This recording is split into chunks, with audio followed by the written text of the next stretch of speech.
Welcome back to Nocturnia. In our digital age, our lives are built from data memories in the cloud, identities in photos, histories in chat logs.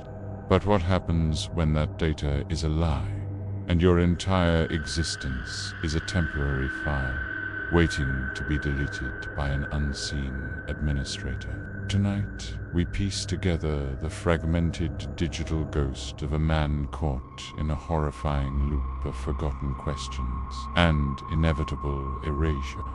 It began in the sterile blue light of a screen after 2 a.m., with a man named Alex and annoying Ennies he couldn't shake. He messaged his only long-term contact, a user named Jay.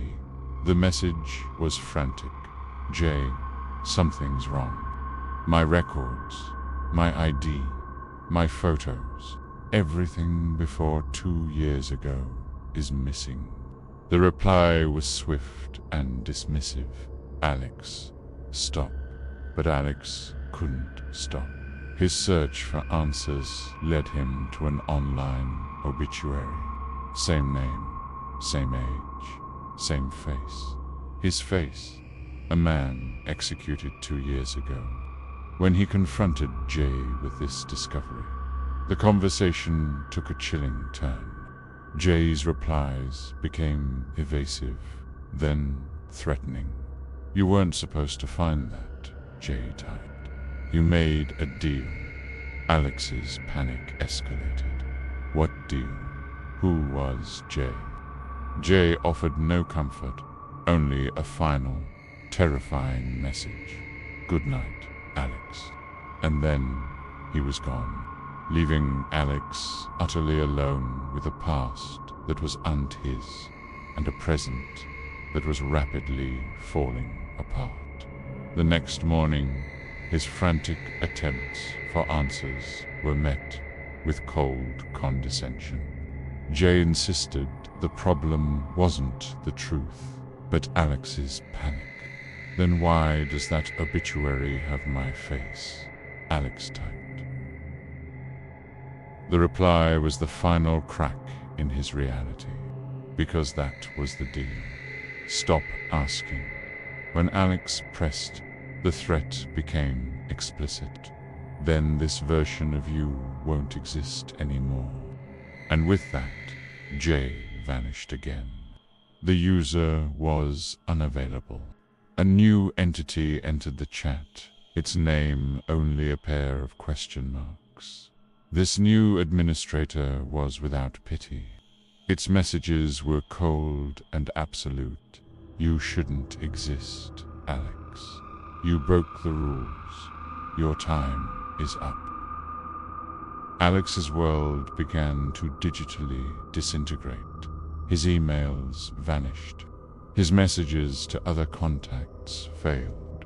He tried to save screenshots, but the administrator met him with a chillingly simple question: to where? He realized with dawning horror that there was nowhere. His files were empty. He was being erased in real time. His digital defiance was met with calm, omnipotent certainty. Every assertion of his existence was countered. "You can't just erase me," Alex typed a final plea. The administrator's reply was devastating. "You always say that his final act of rebellion was the typed words, 'I won't forget.'" The reply was instantaneous, devoid of emotions. "You always do." And then, connection lost. The screen went black. A reset. A wipe. A few moments later, the system flickered back to life. A notification appeared. "New user registration complete. Welcome, LIAM." A new digital soul was born. That same evening, a message arrived from an unknown contact. "Hello, Liam," it said.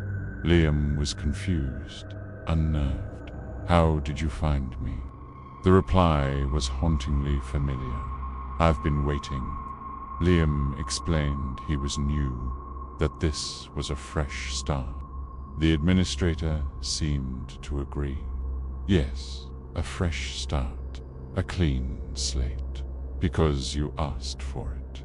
The cycle of terror began anew.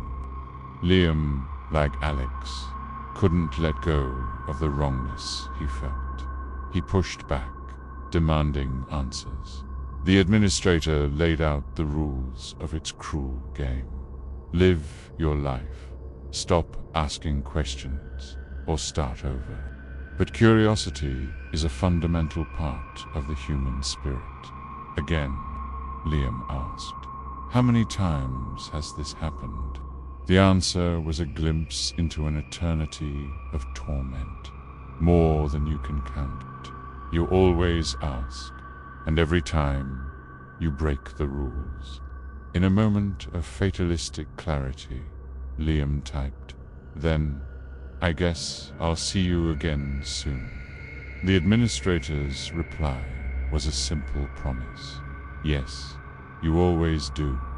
Connection lost.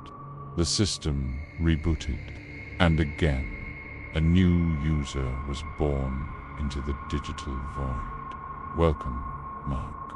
A moment later, a new chat window opens. A young man, full of a life he doesn't know is alive, types a message to his oldest friend. "Mark, something's wrong. Can we talk?" "Jay, of course. What's wrong?" And the loop continues.